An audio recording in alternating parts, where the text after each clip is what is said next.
Então você vê que antes de eu abrir a minha boca, tem muitas observações a serem feitas.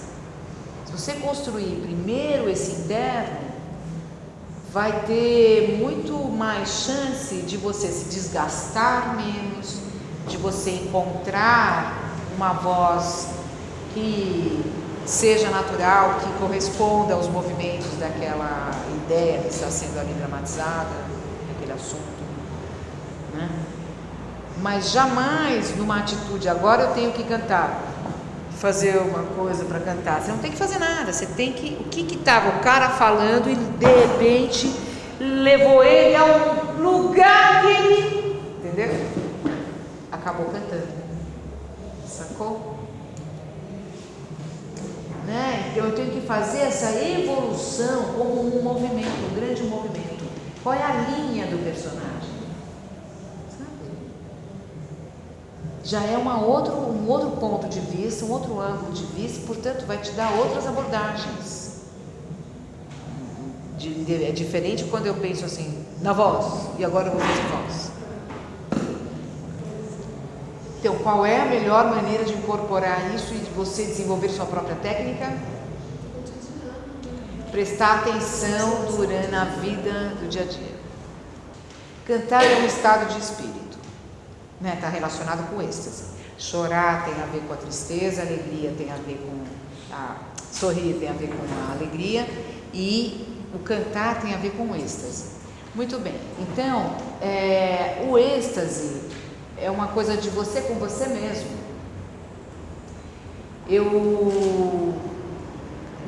A gente começa a desenvolver uma postura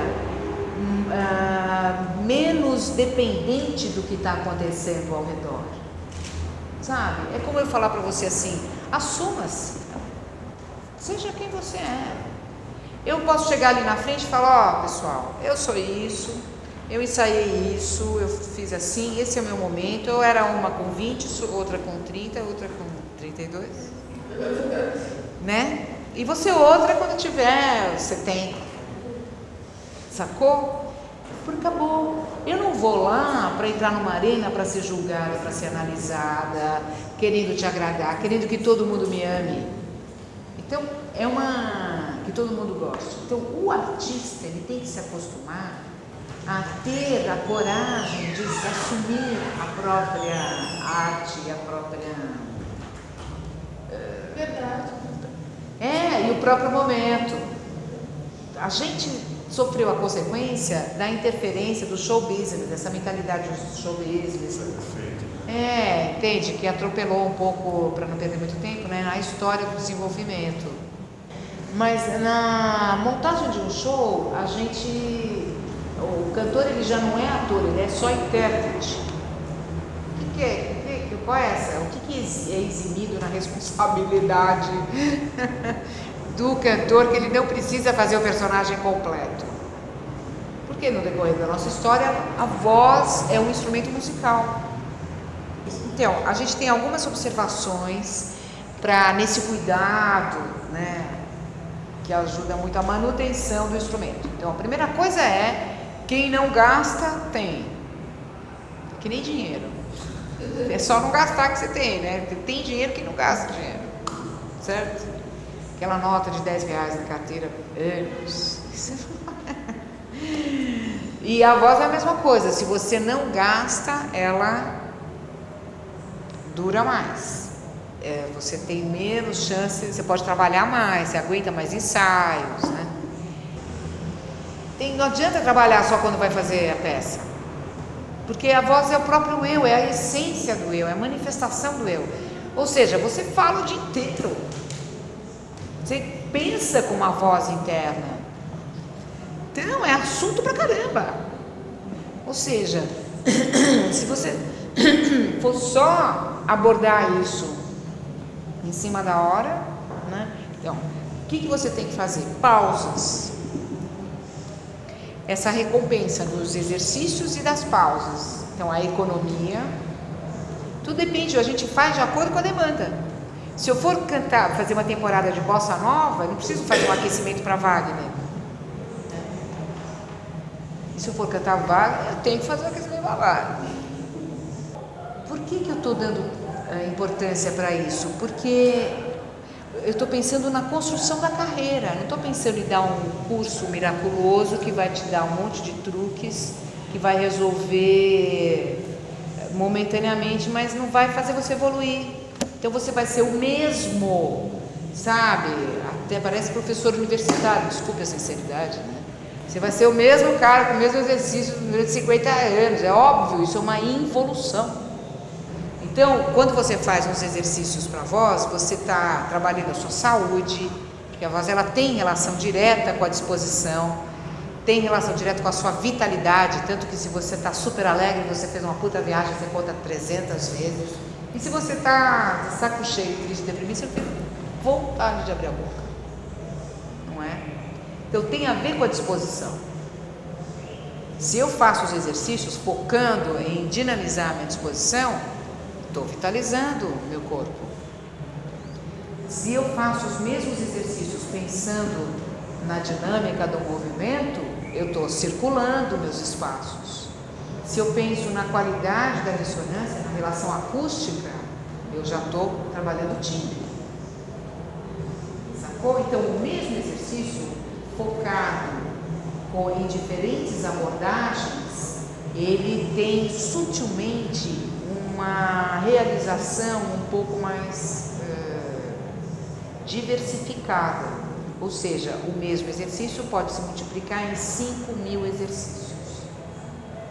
Então, você não precisa acumular conhecimento. Você tem que integrar a vivência à informação. A sua informação tem que ter experiência. Se a informação não tem experiência, ela nunca vai virar cultura. Volume é o tamanho do nosso corpo. Quando você vai na escola e o cara te dá um cubo, ele fala, calcule o volume do cubo, é a área interna do cubo, concorda? Então eu tenho que entender que volume é a área interna, é tamanho, não é força, pressão. Então esse tamanho dentro é que você tem que conquistar, da mesma maneira como eu falei para ela, tem que ir até a sua nuca. Se a fala, ao se manifestar, você só sente a parte da frente, provavelmente você não vai estar usando o seu instrumento completo. E em segundo lugar, os agudos vão ficar difíceis, porque agudo mora na nuca, né? A gente tem agudo, a gente tem a voz grave mais perto dos lábios aqui, da frente do peito. A gente tem a voz média mais aqui no nariz, primeiro agudo na testa, segundo agudo, terceiro agudo, quarto agudo. Aí o butterfly, o super agudo, é na sétima, é aqui atrás que a gente dá. Então quando eu vou para o agudo, eu vou para trás, eu não vou para frente, para cima. De novo, uma imagem equivocada que faz com que eu toque meu saxofone na posição errada. Mesma coisa, se eu pegar o sax e tocar ele no joelho, não vai rolar, né? Então, se eu quiser fazer um agudo e puser a cabeça para frente, não vai rolar. Por isso que o estudo entre voz e movimento é uma matéria à parte, para você saber assim, até que ponto eu posso me movimentar e fazer esses movimentos com a voz sem machucar. Se eu falo, eu vou apertar no nasal, ela vai ficando aguda, certo? Mas o lance é como é que eu desenho, faço os movimentos em cada tipo de colocação. Para você ter fala com volume no agudo, eu tenho que abrir aqui atrás, porque aqui não vai resistir. Então, às vezes você vê adultos com voz muito aguda e nem tudo é Freud ou macumba. Às vezes o cara tem um desenho de corda vocal menor. Tem mais a ver, porque a voz ela tem a ver com a sua essência, com o eu. Ela é a parte concreta do eu. Quando eu falo, é o meu eu se manifestando no mundo. Entende? Falar é você estar se expondo mesmo. Se você anda, dança, não se expõe tanto quanto se você abrir a boca. Agora, a articulação é que vai fazer as pessoas entenderem as palavras. A articulação tem a ver com formar a palavra. Se você cantar a mesma música, por exemplo, Garota de Ipanema em japonês, você vai ter a mesma melodia, o mesmo assunto, a mesma emoção, o mesmo não sei o quê, só que com outra articulação. Então ela é uma coisa à parte desse estado de espírito. A articulação significa eu sei falar essa língua ou não, né? E aí, ao ter a posição de cada fonema, eu tenho que manter o espaço vertical da boca. Quanto mais intelectual os povos, mais consoantes na língua. Quanto mais emotivo, mais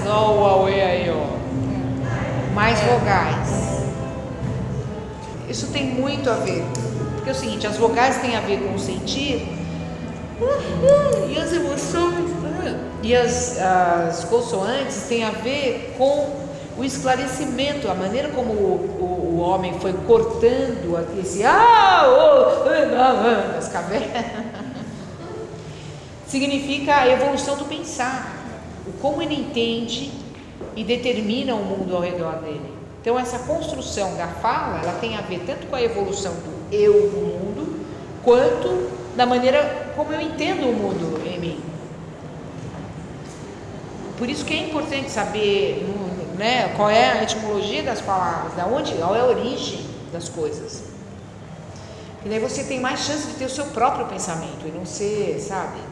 Enquanto você não tiver referências, o seu raciocínio vai ser mais lento.